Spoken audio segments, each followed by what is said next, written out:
So with the 1988 Honda Accord LS swap, that swap we got to fire up in the last video. So what that means is we actually kind of know what we're doing. So after I rebuild the motor, if it doesn't start for any reason, I know that was something wrong with the rebuild process. That eliminates one factor because I know the wiring is good, so that accomplished that. Now we can move forward. I want to eventually get the motor out. Now I can build out the trans tunnel. I left all that open so that way I can get to all the wiring, and that way I can map everything out. But now we're just gonna go for it right now, today. In this video, my goal is to just keep making progress, and I'm just gonna show you everything along the way. And now, you're watching the move that is wondering why your alarm clock didn't go off and then realizing you set your calculator for 7:30 channel of YouTube. Welcome to Bodie Vision.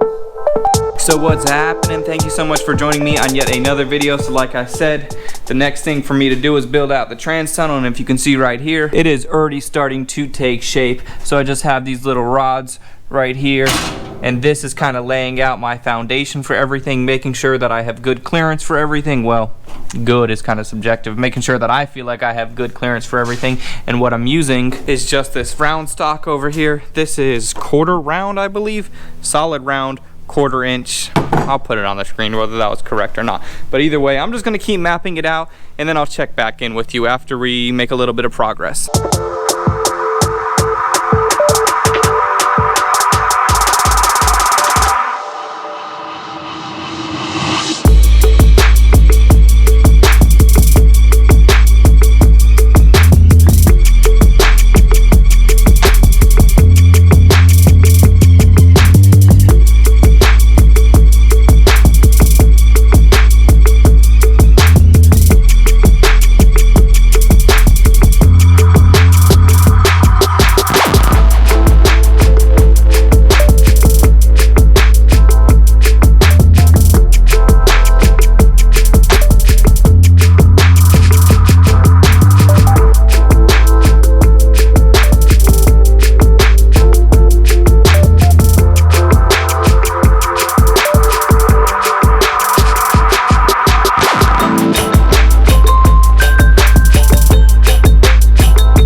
So at this point, it's definitely starting to take shape. You can kind of see how it's going to look. Now, one thing that I want to do is I want to throw the seats in there so that way I can get a better idea of what I need to do in that front section, or that section closer back where it's still all open. So I want to get the seats thrown in, and then we'll just keep on moving.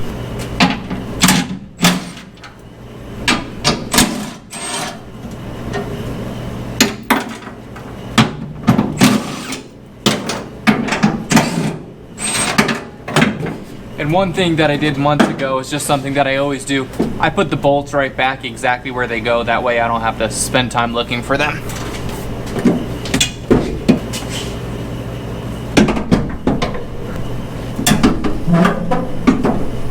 So what I'm checking for right now is how low or how not low I can go, if that makes any sense.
so that's looking pretty good. It's looking a little bit crazy. One thing that I noticed about this metal, I don't know if it's because I didn't clean it off properly, but as I was welding it, it was getting a little bit nasty, and I'm just gonna have to go back and clean it up a little bit, but it's all good. It's gonna do exactly what I need it to do. And the idea of this building out the frame is when I wanna build out the entire sheet metal section. Now that the frame is there, that's gonna be pretty strong. Now I can use a thinner sheet metal. So by using all this round stock, I am adding some weight, but then I'm saving some weight by using a thinner metal. So that's just the way that I like to do it, and it's a lot easier for me to map out everything when I have all this bar stock down there. So that's another reason why I am doing this. And another thing that I noticed, I feel like the transmission is tweaked a little bit towards the driver's side. So in the final time when I'm putting this motor in, maybe it'll come in and out maybe 1 or 2 more times. I'm gonna have to address that because that's just something I noticed.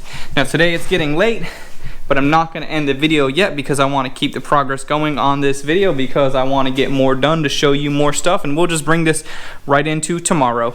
Now one thing that you guys might be thinking is something that I was thinking about a little while ago is with all this craziness with how high the trans tunnel is going to come up, does the dash come down too low? Are we going to have issues with all this, with all that stuff in there? Is it going to be fine? So let's go ahead and get the dash thrown in there, and then I'll show you exactly what I did to have to make it work.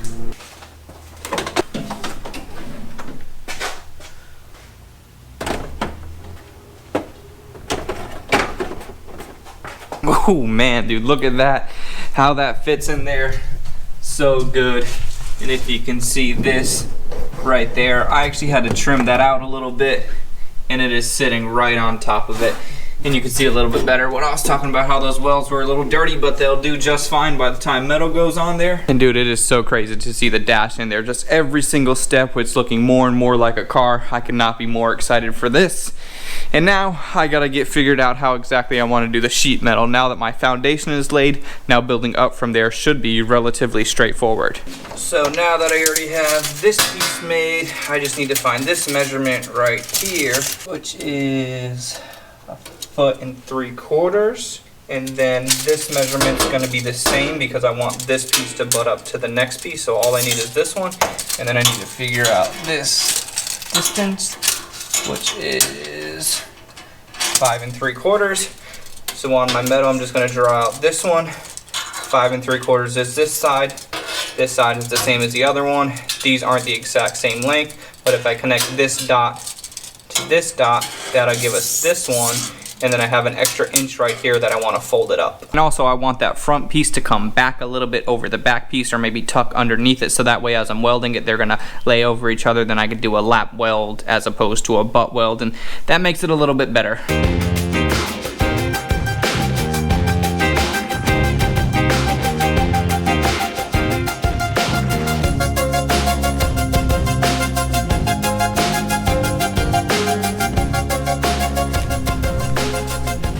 So this line right here, that's 1 inch away from the edge, and that's where we're gonna fold up. It's close to 90 degrees, probably 85 degrees or so up. It's not perfectly 90. And now I wanna go ahead and map out where I wanna put my bead rolls. So as I'm setting this up, I'm using the same exact edge of the framing square for every single one, and that's consistent throughout the car. That way the start and stop of every single bead roll is gonna be so far from the edge. And the edge has to be the bend up, not the actual edge. So that's why I'm going along the edge and I'm putting it there. Then once I lay out my perimeter, I can use my speed square, which is a triangle, but it's called a speed square. That's gonna give me a perfect 45-degree angle, and I can just put my first one wherever I want. And then every single one from there, I'm just using a 2x4 to make sure the distance is consistent from every single one. So it's not gonna surpass the edge, and then it's gonna go right along that 45-degree. And that's how I'm making all of my bead rolls look good, nice, and consistent.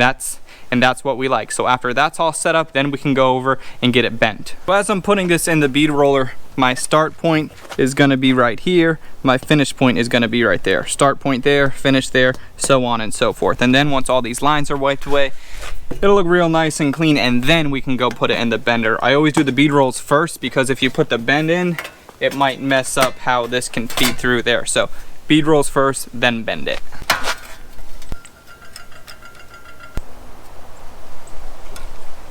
And also another thing with the bead roller, I'm making sure every single time, as soon as it makes contact with the metal, I'm going 1 3/4 of a turn with my vice grip, so that way every single bead is nice and consistent as far as the depth.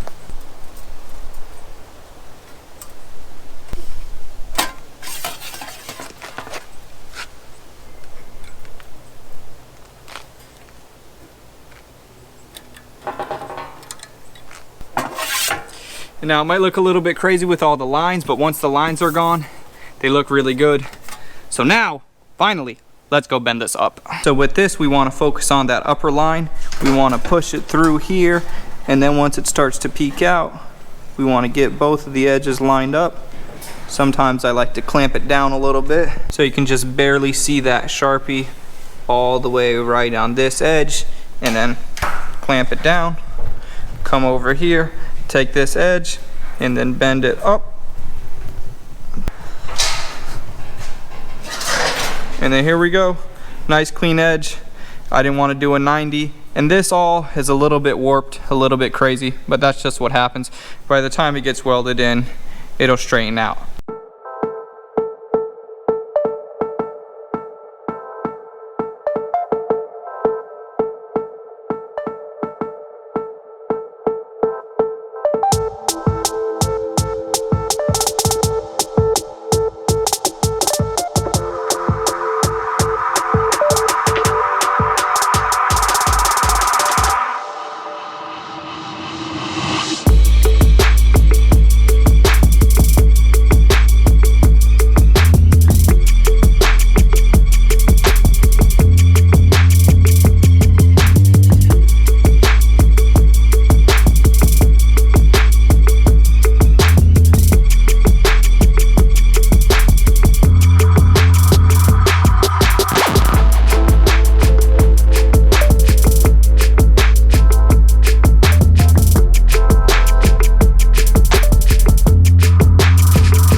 That looks crazy. Now before I actually get into my thoughts and what I think about that, I just wanted to mention really quickly that right now on the website I'm trying to make room for the new stuff. So if you buy any of the old stuff, well actually current stuff, I'll give you a 3-pack of stickers for completely free. So if you buy anything at all besides a key tag, because the key tag is so cheap, I'm not asking much for it and I'm paying anyways. So if you buy anything besides a key tag, I will give you 3 stickers for free, because I'm trying to make room for some new product that I have on the way, some new product that I'm really excited to show you. And if you're interested in that, go check it out. I know you just got that stimulus check. What's up, man? So that looks, what we did today looks really good. I don't know if I mentioned it, but I had to cut a little bit of the bottom of the dash so that way it would fit, and it fits completely fine. And the funny thing about all this is I think it looks really good besides just some of the surface rust, but that's just what happens with metal. It gets a little bit rusty.